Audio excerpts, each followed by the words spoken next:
Well, g'day, it's Prezzo here, and I'm back in the shop, and I haven't done a video for a while, and part of the reason was that I was overseas on a holiday. My wife and I went to San Francisco, Boston, Ottawa, Quebec City and Seattle. And while I was in Boston, we went to the Boston Museum of Fine Arts, and I like going to museums, but one of the things that caught my attention was a display of Art Deco artifacts. Now, I love Art Deco. It's a period that spanned the 1930s when designers spent a lot of time coming up with a unique style that paid particular attention to design elements and also using materials with integrity. If you look at that period, it showed up in architecture, in fashion, in film, furniture, you name it. It was a style that was almost worldwide, and unfortunately it was killed off by the Second World War. But while we were at the Museum of Fine Arts, I saw a Art Deco digital clock. Now, bear in mind, this was 1930s. Digital mechanisms were probably very new, very modern. And I loved the style of this particular clock. Now, just let me back up a little bit. Before I went on this holiday, I was watching a video by a young man named Connor Nishijima. He came up with a type of digital display called a Lixie, and that's the name there. Now, the Lixie is based on a modern RGB addressable LED. This is one here, little tiny addressable LED. These individual units can be soldered to these printed circuit boards, and then they can be addressed and lit up in pairs or in groups or whatever you like. When I saw this, I thought, it's a little bit like a Lixie display. Now, I've already made a Lixie clock, and I'll put a link up here in the description if you want to have a look. And I love clocks. I mean, they're practical, they're useful, they're decorative, and let's face it, they tell you when you're late for an appointment. And over the years, I've made a number of clocks and I've restored a number of clocks. And when I saw this Lixie display unit, and then when I saw the digital clock in the Boston Museum of Fine Arts, I thought, can I put these two things together and come up with a new project? And that's basically what I've done. So let's have a look. Okay, so this is it. This is just a render of a 3D model that I've already made, just to verify that the Lixie units will fit into the size of the case that I have in mind. So this is very typical of Art Deco style. It was a style in which rounded corners were used a lot. Often the designs were asymmetric. They often had very geometric style design elements included with the basic form. So you often see these little inset pieces in the corners. This is the front of the clock, and it shows the 6 Lixie digits fitted into an opening in the clock case. There is a brass bezel that runs around the edge of the Lixie display. That's going to be made as a fabricated part, and then later on I'm going to plate that, and I might do it in silver plate, might do it in nickel plate, I'm not sure yet. Many of the parts are laser cut, so we'll look at that process shortly. The case itself is made of MDF and it's going to be veneered. Now, I've got some beautiful Australian walnut veneer which I'm hoping to use to cloak the outside of this MDF fabrication. Now, this clock is actually quite large. It's sort of, the size is dictated by the size of the individual Lixie units. So in order to get something that was roughly proportional, I had to make it quite tall and fairly thick. It's actually much thicker than it needs to be in terms of the depth. So when you see it as a finished piece, it's going to be quite a bit larger than your standard mantle clock, but I think it's proportional and it's going to work. There's going to be room underneath for either the Wi-Fi microcontroller or an Arduino, depending on what I decide to use in the end. And the whole unit is going to be powered from a single 9-volt power supply. So that's it. So in terms of the scope of this build, it's going to be like probably a 3 or 4 part series because there's a fair bit in it. And for those of you who enjoy machining, well, yeah, there's some machining in this. I'm going to have to make this brass bezel. For those of you who like woodworking, yep, we're going to be doing that as well. If you're into electronics, yes, plenty of that. There's going to be some finishing processes being used, and you're going to get to see all my mistakes. Now, I did say I was going to make 2 of these. One of these is for my son, who lives in New Zealand, and that gives me an opportunity then for all of the screw-ups and all the mistakes to go into one clock. So guess which one you're getting, James? No, that's not true. Anyway, this is the build. So let's now take a look at the parts that make up the Lixie display. Now, the basis of it, if you think about what's called an edge-lit display, you need a piece of clear acrylic which can be lit up from an edge. In this case, there are 2 projections on the bottom of each one of these digit panes, and these projections align with a light mask, which looks like that. And the projections fit through these little rectangular slots, and they are lit up from underneath by an RGB addressable LED. So in order to make a single Lixie unit, you need 10 of these clear acrylic panes, and they would be numbered from 0 through 9. Now at the moment, this is just a prototype or a proof of concept, so I've only done 2 of the digits. Now, in order to hold those individual frames, there are 2 registration pieces. One for the bottom, which is this one here with the 4 holes in it, one for the top, and there are a series of slots in the edge, and they allow for these clear acrylic panes to be held at the correct pitch and spacing, and they will eventually hold this together as a rigid unit. This is just a decorative top piece. So let me just put this together off camera and just see what it looks like assembled. Okay, so what you're looking at here is just an individual Lixie display unit without its printed circuit board underneath. So these are the laser cut acrylic parts, and just remember that there would be 10 of these individual digit panes in a finished Lixie unit. Now, the young man that designed this, I think I mentioned his name was Connor Nishijima. I'm going to put a link in the description below to his website, and also a couple of the videos that he's done on the manufacture and the concept of this unit. So I don't want to steal his thunder, it was his idea. He does sell these Lixie display units, but he's also made all of the hardware and all of the software open source. And you can download the sketches to drive the RGB module. You can download the design files for all of the acrylic parts, and he's done an excellent job of documenting all of the, like I say, all the hardware and all the software for this unit. And he needs to be commended for that. It's often a case where people come up with an idea and they just hold it close to their chest and they want to sell the units, and basically locks out the maker community from enjoying that. So these things are a little bit fiddly to assemble, and I couldn't imagine trying to fit 6 of these into a timber frame. So what I've done is I've redesigned this so that each of these units will now be incorporated into a common frame. So eventually, when it's all fully assembled, the whole digit display module and whole 6 digits will slide into the clock frame as one unit. So in some ways it sort of makes it a bit easier to handle. It is going to be a little bit of a nightmare to assemble all of these individual acrylic paints.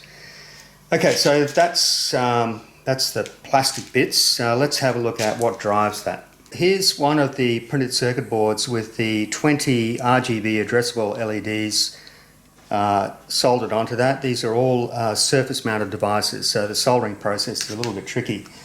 The LEDs that I'm using are WS2812Bs, and they have 3 individual LEDs on the chip plus a microcontroller built into it. I'm running this at the moment from an Arduino Uno, and the sketch that it's running is just simply called Counter. So Connor's made the Lixie library available, and in that it has a number of demo modes and a number of different sketches that will use the digital displays in different ways. Now, it wasn't originally designed to just be a clock. You could use it as any sort of digital display. So when I finally fit this into the clock case, I'm probably not going to run it from an Arduino. Now, I did go and purchase one of these little real-time clocks, which does all of the timekeeping function, but I'm just not sure how I'm going to incorporate that. What Connor has suggested, if you want to run these clock, is to use an ESP8266 Wi-Fi microcontroller, and that uses your Wi-Fi connection to establish the time base. So that's probably what I'm going to do. I've ordered 2 of those, and we'll see how that pans out. Anyway, what you can see here is that there are pairs of these LEDs lighting up in turn from front to back and then back to front, or vice versa. And remember I said that there are 2 little projections on the bottom of each one of these acrylic panes, and when that's sitting over the top, let's see if I can get the right pair. That's it there. So as that pair of LEDs light up, it will illuminate the etch number on that acrylic pane. Not sure how well that's showing up on the camera. There it goes. So what Connor has done is, in a sketch that he's designed for the clock module, he's allowed for changing the colors of all of these LEDs, and there are other functions that he's built into that as well. So that's the basis for what drives the Lixie units, and like I say, there's a lot of very complicated soldering on there. Luckily though, that's basically all that goes on the board, is just the 20 LEDs. There's a single electrolytic capacitor on one of the boards. You can actually fit one to every board, but you don't need to, and basically they're the only electronic components that need to be soldered together. So what we're going to do now is we're going to look at cutting out the acrylic digit panes, or the number panes, and to do that we've got to go next door to the laser cutter, and let's start burning plastic. The laser that I'm using here is a no-name Chinese brand laser. It has a 50-watt tube and has a table that will accept 300 by 400 millimeter sheet stock.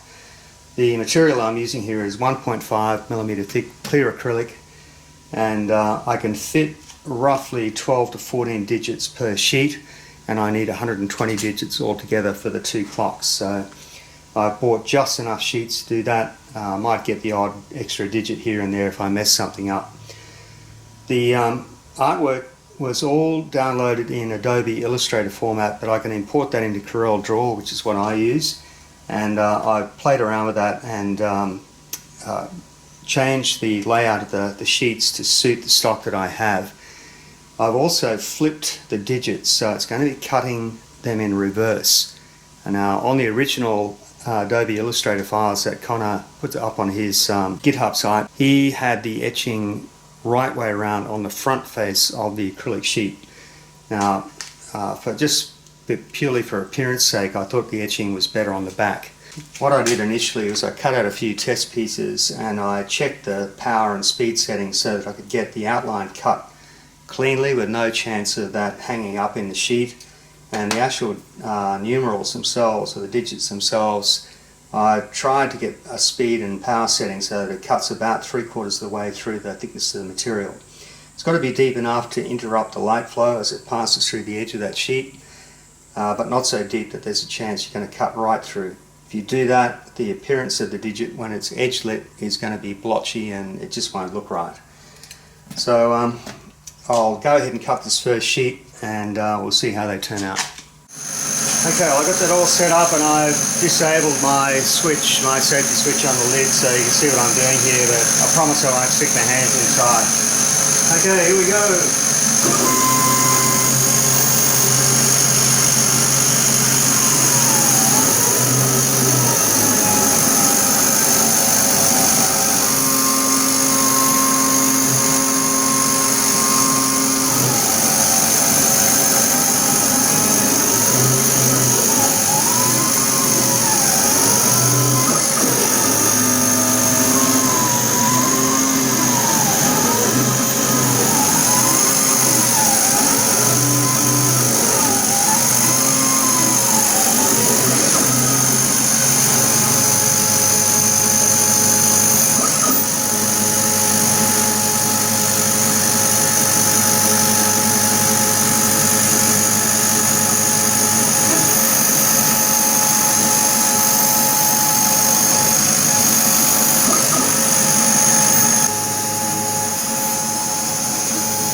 I just have to check that because when I was cutting through the first time I noticed that it looked like the outlines weren't penetrating right through, so I ran it a second pass, but I just turned off the layer for the number etching.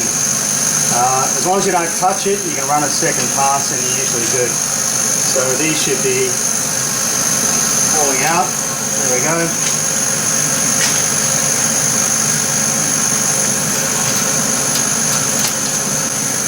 So I'm going to leave the protective film on these until I do the final assembly, but that's my first 14 digits done. So I'm not going to bore you by doing all the rest, but there's about another 6 sheets to go and then I'll have all the numbers done. Okay, well the next part that I'm going to make on the laser are these light masks, so I'll need 12 of these.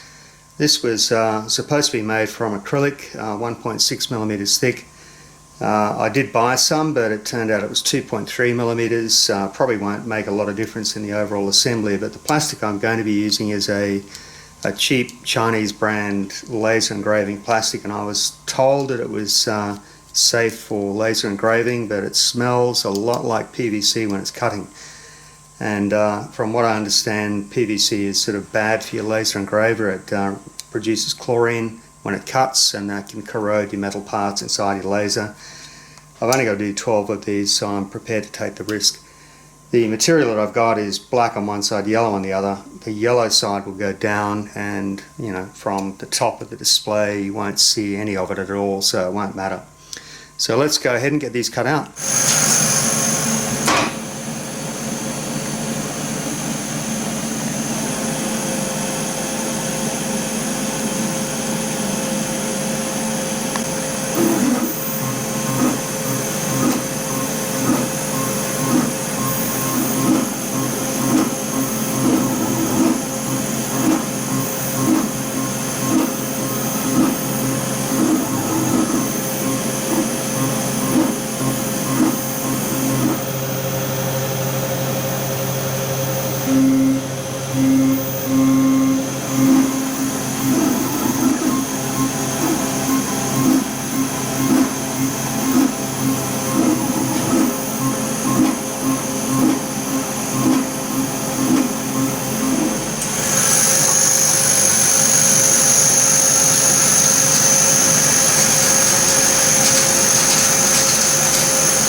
Okay, well they're all good, so let's go ahead and cut the rest of the black acrylic parts now. Okay, well this is the bit that I've been putting off. These 4 units here for 2 clocks, so there's a pair for each clock. This section on top here is the rack which lines the bottoms of all of the individual edge-lit panes, and the one adjacent to it, the one below that, is for the top frame, and then that's the other pair. Now, what's scaring me is that these pieces are almost exactly the same size as the footprint of my laser cutter. So there's very little space left over at either end, so getting the alignment on the sheet of acrylic is going to be really important. Now, remember that when Connor designed this, each one of these sections was separate and they could be assembled separately. What I've done is I've redrawn that and assembled, or at least incorporated, all of those parts into one long strip. You'll also notice that I've added a little rectangular pocket here, and the spacing between the pairs of digits is greater in this area here. So what's going to happen is that there'll be these 2 spaces will be for hours, then minutes, then seconds, and I want slightly bigger space between the hours, minutes and seconds. I've also cut these parts here. This is a 1.5 millimeter strip, and it has a pair of circles etched into that. So these are going to be like colons separating the hours, minutes and seconds, and this little projection on the bottom here is going to fit through this pocket, and that'll happen again between the minutes and the seconds. And I'm going to try to edge light this from underneath with a single RGB LED. So if I get this right, these columns will flash every second like you would expect on a regular digital clock. Now I'm not sure, it may or may not work. If it doesn't work, I'll just leave them out. But this is my pair, or at least 4 individual pieces. They've been stacked together, and these lines which separate them, I'm hoping won't be cut twice. So I've sort of designed this so that there's only a single line between each one of these segments here. So what happens now is we just push this out to LaserCAD, and that's the laser cutting software. And I'm just going to drag all of this up into the top corner. And like I say, I've got to be a little bit careful here. I've got to make sure I've got a bit of overhang on either end. So you can see it's barely enough. And we're going to send it out to the laser. And I'll just do a dummy run first and see how we're going to go. But if this doesn't work, I've got no other way of doing it. And I've only got the one piece of black acrylic in that size. Okay, wish me luck. Okay, you'll have to excuse me shouting over the fan inside this machine, but this is my piece of acrylic. It's 420mm long, 3mm thick. The job itself is a little bit less than 400, and the footprint of my machine is also just 400mm. So the honeycomb bed's a little bit bigger than the 400mm. I've got my red dot pointer right at the very top corner there, and I've already downloaded the job to the memory in the machine. So I'm just going to run the perimeter of the job just to make sure we're not going to hang up anywhere.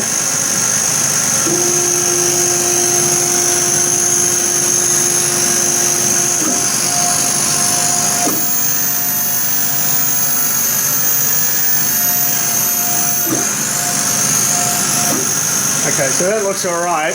What I'm going to do is I'll take the paper off one side, the top side.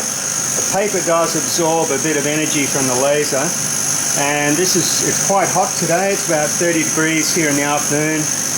My water temperature is showing at 30 degrees as well, and this is a fairly long cutting job, so the performance of the laser drops off as the water temperature increases. So I'm running this at 8mm a second, and I've got power set at 75%. But what I don't want to do is to have the job start cutting and then toward the end of the job have it sort of not penetrating through the acrylic. So let me take the paper off and we'll run this job now and see how we go.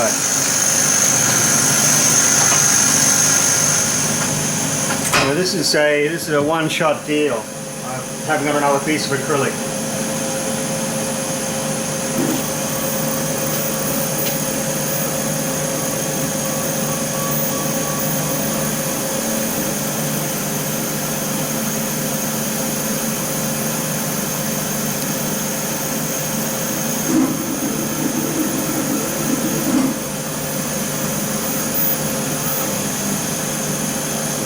You might be able to see that piece on the very end there is sort of dropped down. There it is, that piece on the very end is dropped down, and that sort of gives me hope that it's cutting cleanly.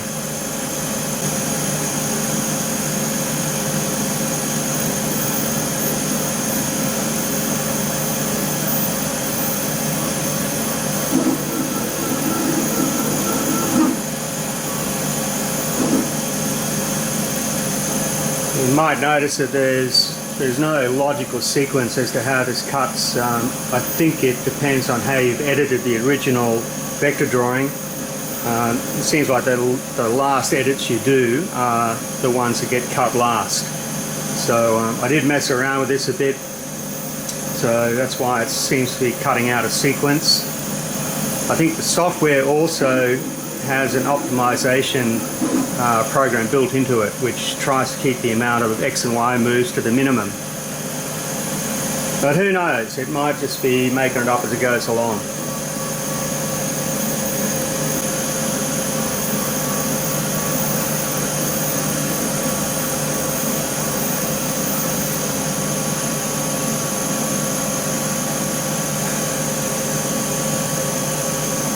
Okay, with that first pair done, I can sort of tell that it's cut right through. Sometimes when it's cutting near the edge, you'll actually see a little flash as the laser beam passes over the edge of the honeycomb bed. Every time that beam hits an edge of the aluminium honeycomb, it'll sort of light up. And if you're seeing that, you know, you pretty much know you're cutting right through. I can just tell from the way the pieces are dropping as they're cut that it's going okay. I mean, if I was clever, I'd keep a database of materials and then the correct heat and speed settings for each one. But I've found in practice it sort of doesn't work. A lot has to do with the temperature of the water in your chiller. It also depends on where the laser beam is in relation to the corners of the envelope. It tends to cut a little bit hotter up toward the top left-hand corner, and then as the beam travels further down toward the bottom right-hand corner, the power drops off. So it's often a case of just running a test cut and tweaking it. You know, I've sort of got a rough idea of what I need, and you know, sometimes you get it wrong, but like I say, as long as you don't touch it, you can run a second pass and you're pretty good.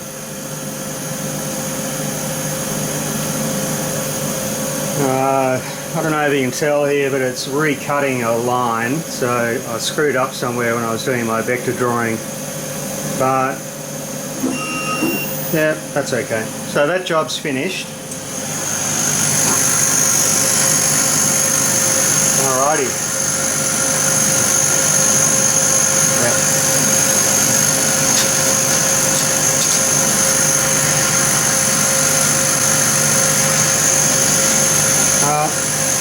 That went better than I expected, really.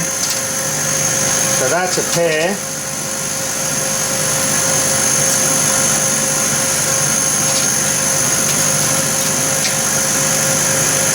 So that's a pair, top and bottom, and I'll be separated like that. Cool.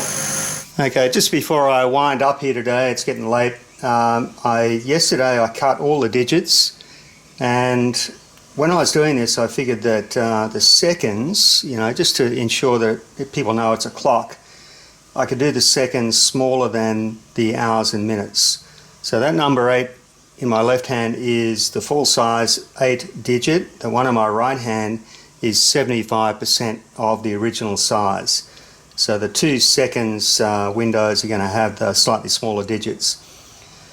Now I also realised that just like a Lixie clock, some of these digits are never going to light up. So in the hours, for example, the extreme left hand digit pane is only ever going to use the 0, the 1 and the 2, or the 1 and the 2 if you blank the 0. And for the minutes, you know, for the tens of minutes, you're never going to get past 6 and so on. So a lot of these digit panes are actually redundant, but they go in anyway, just to make up the full complement. There is a function in the clock sketch that flashes all the digits when it makes the Wi-Fi connection. So I guess in that respect it doesn't matter. Anyway, they're all done. We've got all our black parts done except for the caps. So we're going to try and assemble this shortly. Okay, I've just done a partial assembly of the pieces that I cut out yesterday. So what you're looking at here is just one of the Lixie modules with the digits 3, 7 and 9 assembled into it. I don't really want to put all the rest of the digits in at this stage, as you have to keep them clean and keep the plastic on until you do the final assembly. But this is going to give me a rough idea of what's involved in doing the full assembly. And what we're looking at here now is just with the ambient light in the workshop, I've got the overhead lights turned out. So I think this is going to be worth going forward with. The bottom part of the assembly went fairly well. It was the getting the top frame on that sort of took a bit of effort, but I think I can make a sort of a jig to keep the panes aligned while I put that top cap on there. So let's take a look now at the next step, and we'll wind this video up. This will give you a better idea of how this printed circuit board is fitted underneath the light mask, which is here, and the bottom frame, and then the individual Lixie panes and the top frame. And this is one complete Lixie unit. There will be another one in this window here, and so on down the line. Now at the moment I'm running this off the Arduino, but today I did receive the ESP8266 microcontroller, and this is going to take the place of the Arduino and the finished clock. I've already got the correct sketch for flashing to this unit here, and when I've got all of the Lixie units completed, I should be able to test it out and run it as a clock. Now let's just have a look at the next step, which is going to be to make the rest of these Lixie printed circuit boards. This is one printed circuit board with a single LED attached to it. I got these printed circuit boards from a company called Dirty PCBs, and I'll put the link in the description below. I ordered 10, I got 11, I needed 12, so I had to order a second batch. And these joints on the surface mounted devices, I hand soldered those. Now, turns out that process is a bit hit and miss. I had several goes on the first printed circuit board that I did. I had a couple of bad solder joints, took several goes to get it right. I did this one using solder paste and just heating it with a soldering iron, and that LED is good and it's working correctly. But just the same, solder paste is a bit messy, especially when you're just squeezing it on out of the syringe. These are the LEDs. They come in a strip like that, and you can peel back the plastic and assemble those onto the printed circuit board. So here's a board that's not been done yet, and when I watched Connor's video, he used a solder paste and squeegeed that through a solder mask. The one he used was made of stainless steel. I've done a quick and dirty version here on the laser cutter. This is just made from a piece of plastic binder, but it's about the right thickness and it's relatively accurate. It's going to put solder paste on the pads where it should go, and then I'm going to have a go at reflowing the solder using a little toaster oven. I've actually got two ovens. I can set the temperature on both of them fairly accurately, and I believe the process involves putting the printed circuit board in the first oven, bringing the temperature up to a sort of a stable temperature, and then putting it in the second oven, and that will bring it to the reflow temperature. And normally you would do this in an oven that's capable of heating quickly to 2 or 3 different temperatures. I don't have that luxury, so I'm going to try it that way. I've also seen it done with just a hot air gun. That seems a bit hit and miss to me.